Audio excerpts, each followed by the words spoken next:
تمسك بحبل الله واتبع الهدى ولا تكو بدعيا لعلك تفلح.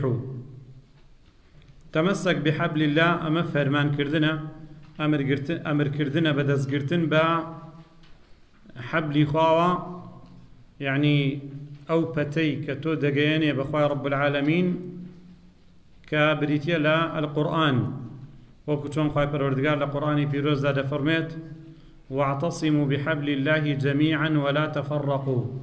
هموتان تيكرا دز بقرن با كتابكي خواوا وبرتوازو بارسا مبن. بحبل الله يعني القرآن، دز بقرن با كتابكي خواوا وبحبلش ناو براوا حبل دوش الدقيني بيك.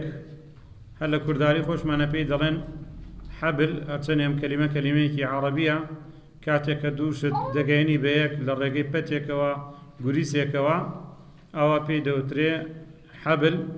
وكتابكي خواهي پروردگار هر کسك دستي بيو بقري أو دقيني بخواهي پروردگار. تمسك بحبل الله واتبع الهدى يعني السنة.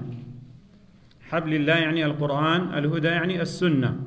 لبروي پیغمبر خوا عليه الصلاة والسلام ده فرميت فإن خير الحديث كتاب الله، باشترين وتا كتابكي خوايا، وخير الهدى هدى محمد صلى الله عليه وسلم، وباشترين رينمايو ريرو ريباز رينمايو ريرو ريبازي محمد عليه الصلاة والسلام. كواتا ليرا فرمان دكات با دزگرتن با قرآن وشون كوتني فرمودكاني پیغمبر خوا صلى الله عليه وسلم.